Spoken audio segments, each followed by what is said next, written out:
안녕하십니까, 문틀란TV입니다. 2012년 대선을 불과 3개월도 채 남기지 않았던 2012년 9월 27일 구미 국가산업단지에서 폭발 사고가 발생했었습니다.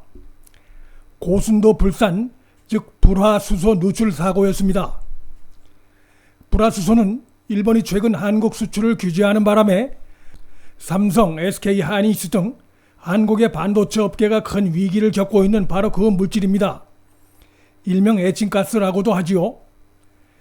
문재인은 최근 일본 정부가 에칭가스 수출을 규제하니까 국무회의에서 뭐라고 했습니까? 소재 국산화를 추진하겠다.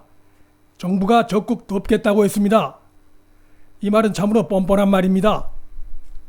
2012년 당시 폭발 사고가 발생했을 때 사고 발생 열흘이 지난 10월 7일 당시 민주통합당 대선 후보였던 문재인이 당내 선거운동 관련자들과 함께 구미 사고 현장을 방문했습니다. 표에 목말라 있던 문재인은 구미 사고를 충분한 검토도 없이 선거에 적극적으로 활용하기 시작했습니다. 그는 이명박 정부의 관리 소홀을 맹비난하면서 특별재난지역 선포를 촉구했고, 거기서 더 나아가 불화수소 생산 공장 건설을 반대하는 발언들을 쏟아냈습니다. 이것이 바로 문재인의 참을 수 없는 가벼움의 모습들입니다. 문재인은 사고가 발생한 구미 현장에서 방진 마스크를 쓴 채 말라 죽는 농작물을 바라보는 자신의 슬픈 표정이 찍힌 영상과 사진들을 SNS 등으로 적극적으로 퍼나르면서 선거에 적극 활용했습니다. 문재인이 주민을 보호하고 있다. 문재인이 국민의 안전을 지킬 후보라며 대대적으로 선전하기 위한 것이죠.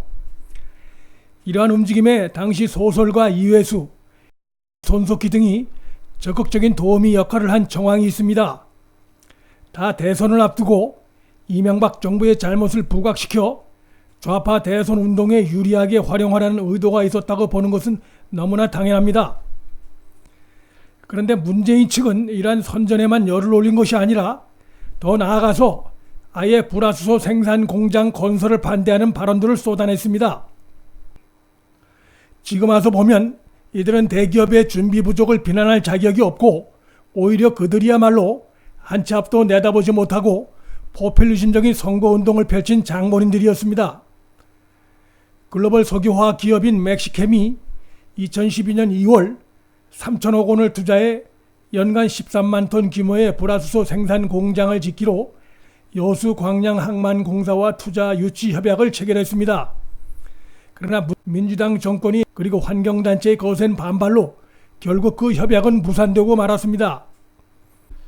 당시 이상조 여수광양항만공사 사장은 최근 언론과 인터뷰에서 내가 이게 앞으로 우리나라 산업에서 대단한 역할을 할 거라고 설명을 했다. 그렇게 어렵게 유치를 했는데 아무것도 모르는 사람들이 막무가내로 반대를 했다라며 하소연을 쏟아내기도 했습니다. 문재인과 당은 또 그 후에 화학물질관리법의 안전기준을 대폭 강화하는 방향으로 국회에서 법을 개정했습니다. 바로 이 규제가 강화된 법으로 인해서 국내 관련 업체들이 도저히 그 기준을 충족시킬 수 없어 공장문을 닫는 일들이 발생하기 시작했습니다.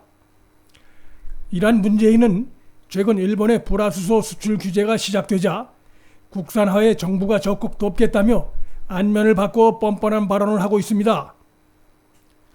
박영선 등 문 정권의 일부 참모들은 대기업들이 국내 중소기업들의 불화수소 제품을 사주지 않아 이번 대란이 일어났다며 엉뚱하게 대기업 탓을 해서 네티즌들의 거센 비난을 자초한 바 있습니다. 바로 이렇기 때문에 민주당 정권이 내로남불 정권이라 불리는 겁니다. 시민단체들의 불확실한 정보에 바탕한 문재인의 포퓰리즘적인 과도한 대응, 그리고 후에 근거 없는 것으로 드러나면 나 몰라라 하는 무책임, 이런 것들이 바로 문재인 정권의 특징입니다. 지난 2004년 8월 당시 노무현 정부 청와대에서 있었던 문재인은 도룡뇽 서식지를 파괴한다며 천성산 터널에 반대하는 불교계 일부 스님의 단식 농성에 동조하면서 6개월간이나 공사를 중단케 해서 국가적으로 막대한 손해가 발생하게 하기도 했습니다. 터널은 완공됐지만 도룡뇽 서식지는 전혀 파괴되지 않은 것으로 조사됐습니다. 한국을 대표하는 국내 대기업들의 불화수소 물량 위기, 그 근원을 거슬러 올라가 보니 바로 문재인이 거기 있었던 겁니다. 대선 후보 시절 불화수소 공장 폐쇄에 앞장섰던 문재인은 이제 와서 소재 국산화로 일본의 경제 보복을 이겨내겠다며 국민 앞에서 비장한 표정으로 연일 쇼를 펼치고 있습니다. 그때그때 다른 문재인과 그 일파의 참을 수 없는 가벼움, 내로남불 발언들에 국가의 주림이 깊어가고 있습니다.